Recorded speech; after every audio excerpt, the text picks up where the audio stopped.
Thank you. Actually, I have two questions. The first one is on manifestation.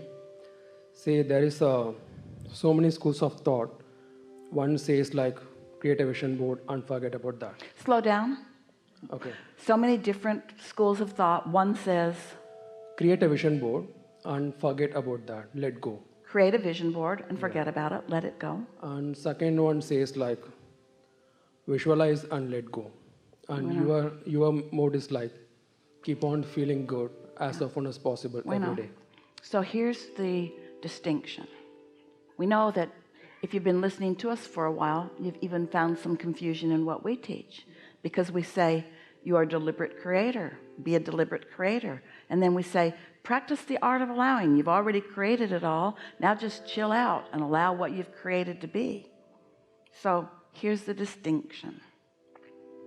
If you know, because you've practiced feelings of satisfaction, that you're in the receiving mode, then focus and turn on the gas. But if you know, because of your feeling of dissatisfaction, that you're in a different receiving mode, then slow it down as best you can by distracting yourself from it. So where does this belief factor comes into picture? Don't we have to address that belief thing, like which is the cause and the effect is something as manifestation? Well, it seems that you would, but actually the belief factor has already done its work, because, and we've not said this before, we are so appreciating this important and leading edge question. When something occurs that causes a launching of desire, beliefs that are contrary to the laws and how they work cause a launching of desire to understand how the laws do work. And even though the new desire, which your inner being then embraces, was born from not understanding, out of the not understanding was born understanding, that then you got to figure out how to understand.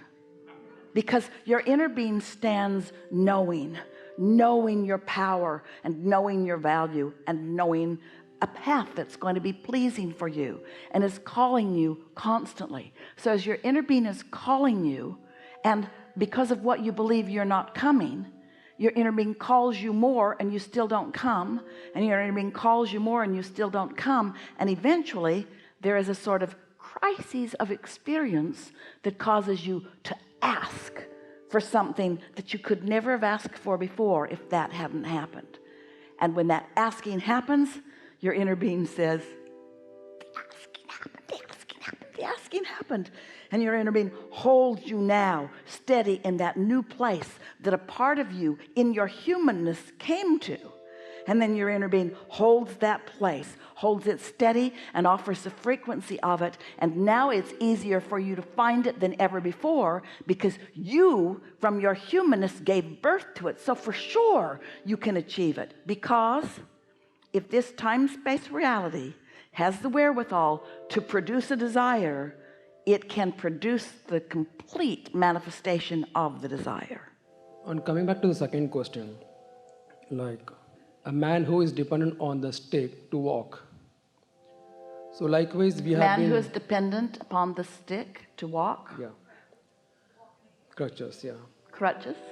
So likewise we have been given the tools which we have to consciously implement to be in touch with the consciousness. Yeah. So this is a conscious act. But there are some realized beings who are limited. My understanding is they are already living from the place of consciousness unconsciously. They don't have to do anything. It just happens to them. That's my understanding. Well, that's what we've been talking about, is that when you release thought, which means you release limiting beliefs, then you're unlimited. But how come they have done that and we have to always depend on this crutch to be in connection with the source? It's a limiting belief. Does it feel to you that our encouragement for your connection with source is a crutch? It's not a crutch. It seems more like a conscious act, which when I do it, I'm feeling good. But most of the time, I'm driven by the unconscious thing. So it feels like an effort from my side. More and more, that will become less and less. So this is the only thing which we do. So from conscious, it becomes the unconscious But part. you see, that edge that you feel, that you almost want to get rid of, serves you so well. You said, I'll go out on the leading edge and I'll discover things that cannot be discovered unless I am out on the leading edge. And once I discover them, even though I won't fully understand them, I'll send a rocket forward. And then your inner being said, and when we get that rocket, we'll contemplate it, we'll be it, we'll focus upon it completely, and we'll call you home to it. You might have to croak before you come home to it, but we'll call you home to it. And then we all said, oh, how pleasurable it's going to be to close that gap.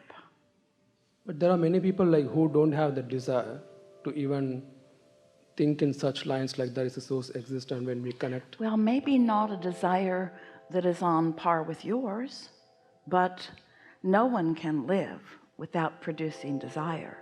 But a lot of people have come to believe that as fast as desire is born, they should squelch it because they feel the discord.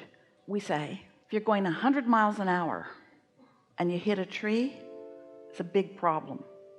If you're going 5 miles an hour and you hit a tree, not such a big problem. So a lot of people say we should all go 5 miles an hour because then when we hit a tree, it's not a big problem. But law of attraction won't let you keep your speed at 5 miles an hour. And don't you admit it's more fun to go faster? So you say, yeah, it's more fun to go faster, but it's not fun to hit trees. So we say, watch where you're going. Pay attention to those limiting beliefs.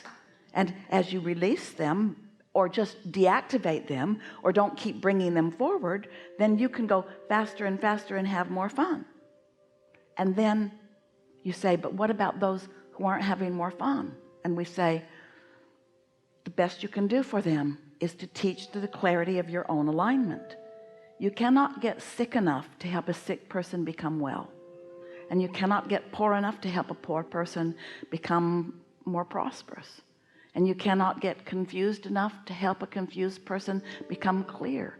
It's only through your thriving, through your alignment, that you have anything to offer any others or any other. So I used to wonder about these people like who we call it as they know all knowing, like Jesus, Moses, and yogis, seers. So why were they chosen compared to the others who have been made from the same source?